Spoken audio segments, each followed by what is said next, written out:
Waalaikumsalam warahmatullahi wabarakatuh. Bagaimana kabarnya Ibu? Alhamdulillah pagi ini saya dalam keadaan sehat walafiat. Harapan saya untuk Ibu Yus juga mudah-mudahan sehat selalu. Alhamdulillah. Ya. Baik Ibu, ada kunjungan saya yaitu mengenai tugas saya ya Bu. Ya. Maaf saya meminta waktunya Ya, untuk Ibu. Ini berkaitan dengan tugas saya dalam program pendidikan guru penggerak, yaitu tugas modul 3.1 demonstrasi kontekstual tentang pengambilan keputusan berbasis nilai kebajikan universal sebagai pemimpin. Jadi pada kesempatan ini ada beberapa pertanyaan yang akan saya ajukan ya Bu ya. Ya, silakan Bu Yus. Baik Ibu, pertanyaan yang pertama Ibu, selama ini bagaimana Ibu dapat mengidentifikasi kasus-kasus yang merupakan dilema etika atau bujukan moral? Untuk kasus dilema etika biasanya terjadi karena adanya konflik antara peraturan di sekolah dengan kebutuhan pribadi. Contohnya ya anak-anak yang sering terlambat, kadang-kadang sering berkelahi, usil, suka mengganggu kawannya.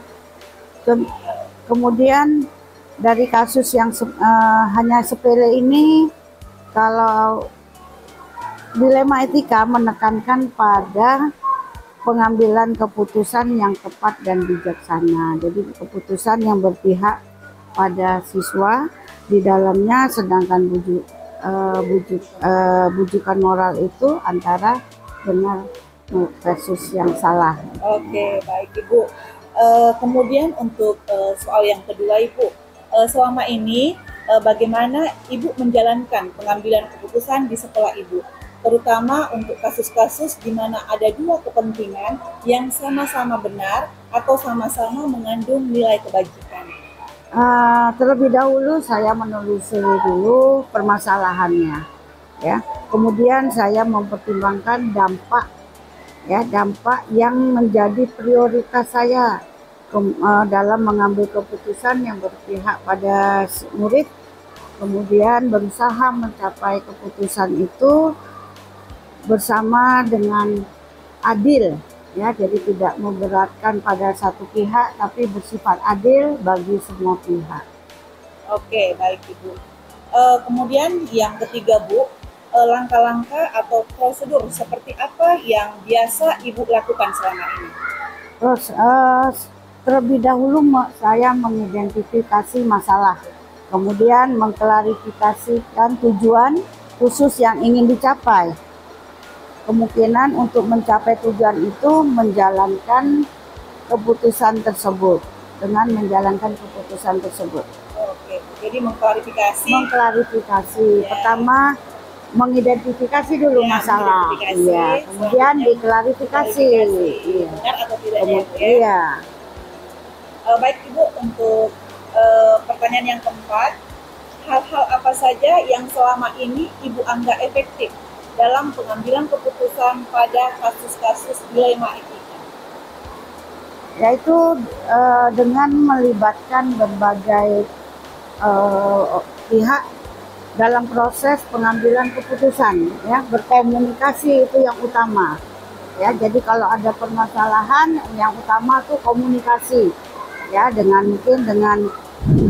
dan transparan, ya, tidak kita pendam diam sendiri atau kita harus berkolaborasi, kita bertanya mungkin kepada yang lebih berkompeten, ya, dalam mengambil keputusan serta mengikuti yang utama itu prosedur atau aturan prinsip-prinsip dalam pengambilan keputusan. Jadi kita tidak langsung menentukan saya yang berhak di sini menentukan, saya kan pimpinan atau apa, tidak, tetapi harus bersama kita putuskan, kita sepakati.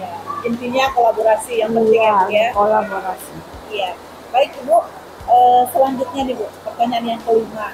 Hal-hal apa saja yang selama ini merupakan tantangan dalam pengambilan keputusan pada kasus-kasus dilema etika?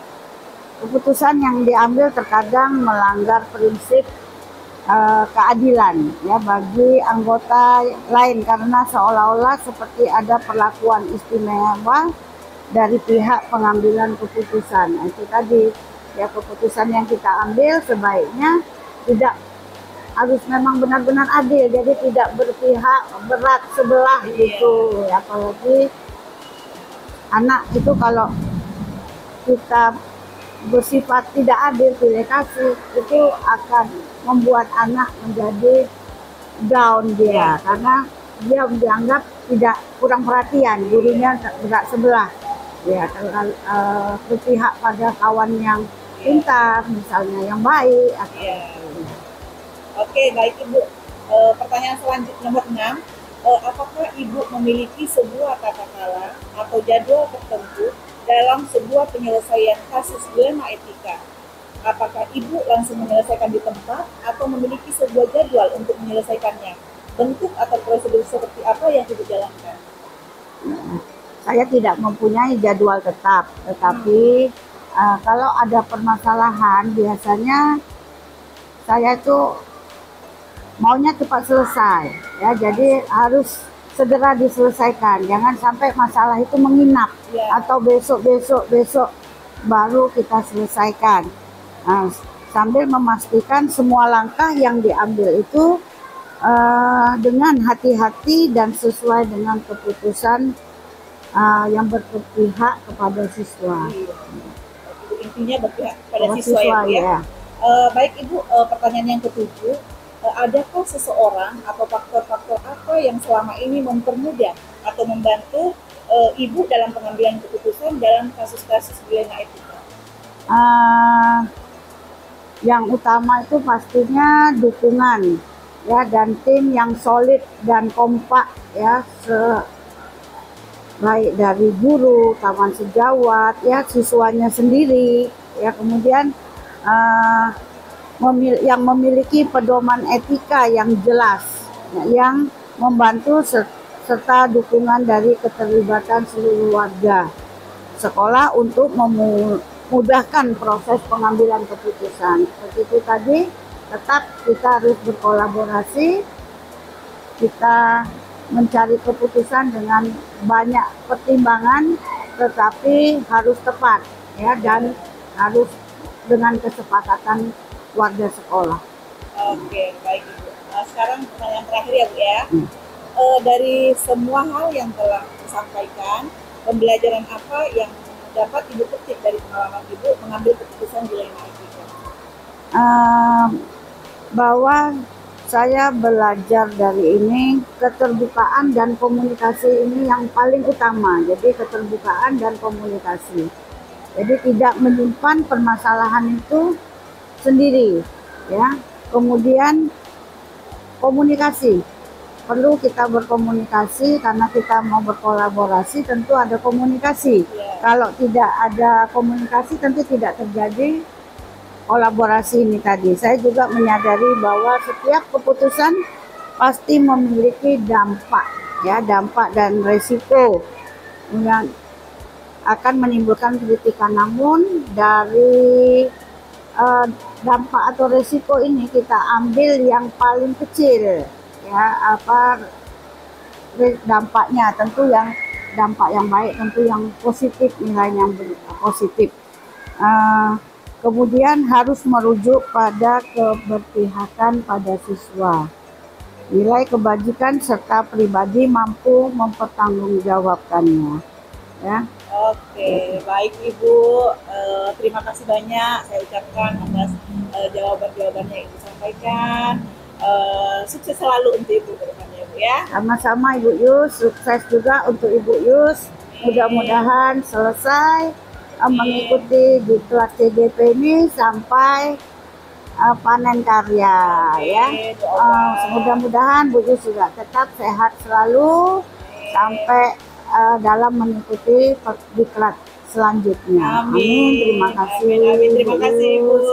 Ya. Terakhir ya Bu, Assalamualaikum warahmatullahi wabarakatuh. Waalaikumsalam warahmatullahi wabarakatuh. Ibu Yus.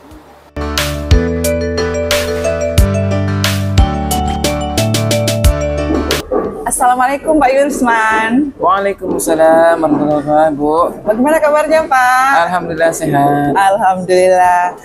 Pak, adapun tujuan saya datang ke sini itu untuk wawancara dengan Bapak ya, terkait dengan tugas saya dalam program pendidikan guru penggerak, yaitu demonstrasi kontekstual modul 3.1 tentang pengambilan keputusan berbasis kebajikan universal sebagai pemimpin, ya Pak ya? Ya, silakan. Oke Pak. Baik Pak, ada beberapa pertanyaan yang akan saya tanyakan. Yang pertama, selama ini bagaimana Anda dapat mengidentifikasi kasus-kasus yang merupakan dilema etika atau bujukan moral, Pak? Baik Bu ya. Untuk kasus-kasus yang mengandung dilema etika itu biasanya saya lihat ini Bu, dari apakah kasus ini mengandung hal yang benar. Jadi jika sama-sama benar, sama-sama baik, itu biasanya kita dilema. Betul. Kita mau memilih nih yang mana satu. Nah, biasanya kita dalam kondisi serba salah nih. Nah, seperti inilah yang kita anggap sebagai dilema etika. Beda dengan bujukan moral, Bu. Kalau moral ini biasa tuh antara benar dengan salah. Biasanya kasus kayak kriminal, mungkin ada anak-anak yang melakukan perkelahian, kan ada yang benar, ada yang salah. Nah, itu nggak mungkin kita ini sebagai dilema. Bisa kita langsung hukum aja, atau kita kasih sanksi gitu kan, seperti itu. Tapi kalau yang mengandung dilema, inilah yang harus kita ambil langkah-langkah, Bu. Seperti itu. Benar. Oke, baik Pak.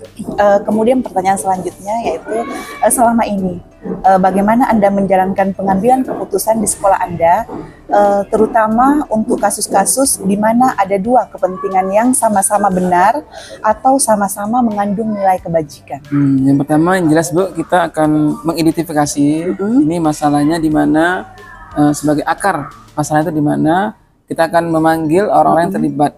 Nah, kita akan mencari informasi, data-data, misalnya nih dalam hal menentukan kenaikan kelas. Itu biasanya kan dalam rapat guru itu biasa ada dua pendapat nih. Nah, mungkin yang satu pingin anaknya tuh naik kelas. Sebagian guru mungkin pingin tinggal kelas karena ada nilai-nilai yang tidak memenuhi syarat KKM. Tapi pertimbangannya apakah kita mau berlaku adil seperti itu.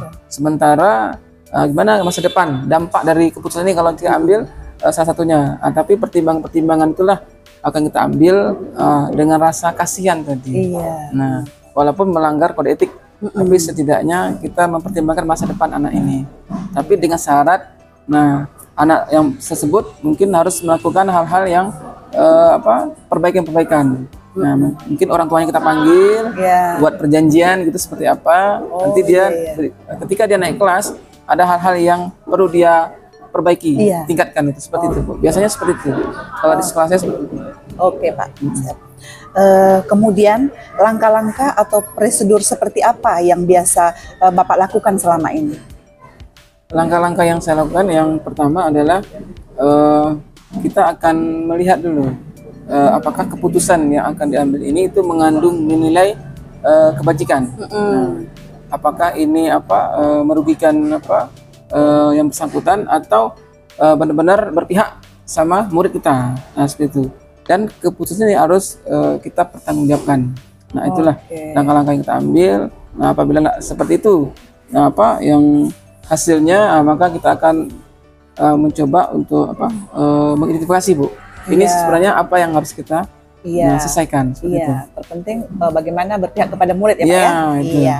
Baik Pak, selanjutnya hal-hal apa saja yang selama ini Bapak anggap efektif dalam pengambilan keputusan pada kasus-kasus dilema etika? Untuk kasus-kasus dilema etika itu biasanya guru maupun kita sebagai kepala sekolah itu merasa bingung yang mana nih harus kita ambil gitu. Nah, tapi jika kita mengacu pada prinsip-prinsip ya kan pengambilan keputusan itu, apakah kita berbasis dari hasil akhir atau rasa peduli atau sesuai dengan peraturan. Nah, maka kita dari tiga prinsip ini mungkin kita bisa mengambil rasa peduli. Nah, karena rasa kepedulian kita lah, maka langkah-langkah ini kita ambil gitu. Keputusan ini harus kita ambil. Iya, baik Pak. Selanjutnya hal-hal apa saja yang selama ini merupakan tantangan dalam pengambilan keputusan pada kasus-kasus dilema etika, Pak? Tantangannya ya lumayan besar, Bu, misalnya dalam keputusan menentukan kenaikan kelas. Itu terkadang ada dari sebagian guru mapel itu nggak setuju dengan penambahan nilai, ya. Nah, karena jadi anak-anak ini yang lain itu merasa iri, merasa protes gitu, akan protes. Kok kalau begitu ya, kalau anak ini dengan nilai yang rendah, ya kan, nah, sedangkan yang lain itu sudah berusaha payah, ya kan. Nah, itulah yang menjadi dilema Bu buat kita. Jadi tapi dengan rasa kasihan tadi ini, nah, dan kita melihat jangka panjangnya seperti apa. Nah, itulah kalau jangka pendeknya kita harus menentukan. Tapi jangka panjang nanti apakah anak ini akan mengalami depresi atau tertekan atau dia putus sekolah, nggak mau sekolah. Itulah merupakan pertimbangan-pertimbangan yang harus kita ambil gitu. Biasanya kecemburuan sosial ya Pak ya. Pasti ada cemburu Bu, itu tantangannya Bu, seperti itu. Oke, baik Pak. Kemudian apakah Bapak memiliki sebuah tata kala atau jadwal tertentu dalam sebuah penyelesaian kasus dilema etika? Apakah langsung diselesaikan di tempat atau memiliki sebuah jadwal untuk menyelesaikannya? Bentuk atau prosedur seperti apa yang Bapak jalankan? Tergantung dari kapasitas berat atau ringannya masalah Bu, atau kasus itu. Jika kasusnya ringan, bisa langsung kita selesaikan. Misalkan anak terlambat masuk sekolah, ya kan? Nah, nggak mungkin guru langsung tanya ke kepala sekolah itu seperti apa.